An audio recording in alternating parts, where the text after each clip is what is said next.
Gdybym był bogaty, zbudowałbym dom najwyższy na świecie, śpiewał bohater Skrzypka na dachu. Gdybym ja potrafiła śpiewać, to zaśpiewałabym wam tutaj ten fragment, ale może nie będę tego próbować. Konstrukcję zaczynamy więc od słówka gdyby, do którego dodajemy końcówki. Gdybym, gdybyś, gdyby, gdybyśmy, gdybyście i gdyby.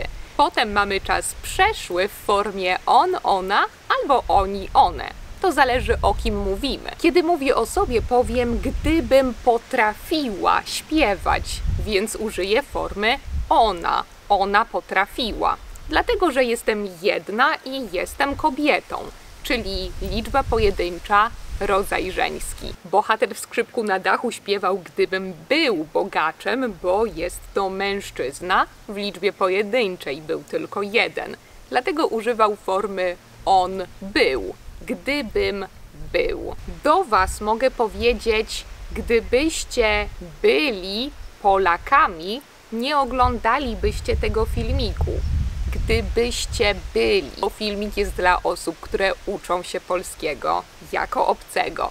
Traktuję was jako rodzaj męski, dlatego że to jest grupa, prawdopodobnie są w niej też kobiety, ale w polskim, kiedy mamy kobietę damsko-męską, to używamy rodzaju męskiego. Powiem gdybyście, więc użyję końcówki byście do wy, bo mówię do was.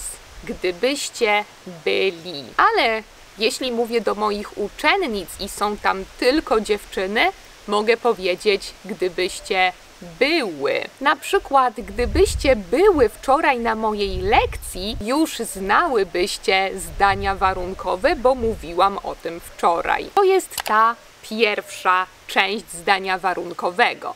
Druga część to tryb przypuszczający, czyli ta rzecz w gramatyce polskiej, która wyraża jakieś nierealne sytuacje. Albo to, co chcielibyśmy mieć. Dlatego mamy formę chciałbym, chciałabym.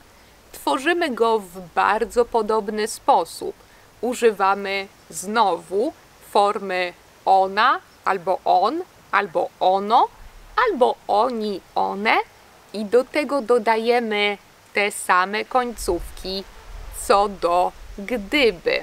Dlatego od być mówię byłbym albo byłabym, byłbyś albo byłabyś, byłby, byłaby, byłoby, bylibyśmy, byłybyśmy, bylibyście, byłybyście, byliby albo byłyby. No tak, wszystko jasne, ale ten bohater w Skrzypku na dachu śpiewał przecież też gdybym był bogaty, pracy bym się brzydził. Dlaczego bym się brzydził, a nie brzydziłbym się? Może już to zauważyliście, może jeszcze nie. Polacy bardzo lubią zmieniać kolejność słów w zdaniu i wiem, że dla uczniów jest to koszmar. Spokojnie, dla nauczycieli, którzy próbują to wytłumaczyć, też czasem nie jest to łatwe. Zwykle nie ma różnicy. Tutaj możemy powiedzieć też pracy bym się brzydził, ale kiedy zmienimy szyk, to będzie to troszkę bardziej literackie, wystylizowane. Żeby zmienić w ten sposób szyk, pamiętajcie, żeby coś mieć przed trybem przypuszczającym. Na przykład, gdybym potrafiła śpiewać, to bym zaśpiewała wam tę piosenkę. Nie mogę powiedzieć, gdybym potrafiła śpiewać, bym zaśpiewała. To bardzo dziwne. Musimy mieć tam to, pracy, cokolwiek. Możemy też zmieniać te dwie części. Mogę powiedzieć, zaśpiewałabym wam tę piosenkę, gdybym potrafiła śpiewać. I wtedy absolutnie nie możecie zacząć zdania od bym. Bym zaśpiewała? Nie, to byłoby bardzo dziwne. Jeśli chcecie powtórzyć sobie zdania warunkowe, mówię o nich więcej w moich kursach A2 i B1. A jeśli chcecie poćwiczyć, to napiszcie jakieś zdanie w tym stylu w komentarzach. Bardzo dziękuję moim patronom, którzy wspierają ten projekt. Jeśli chcesz do nas dołączyć, to serdecznie cię zapraszam. A ja czekam na wasze komentarze i mam nadzieję, że rozwiałam wasze wątpliwości. Trzymajcie się, pa pa!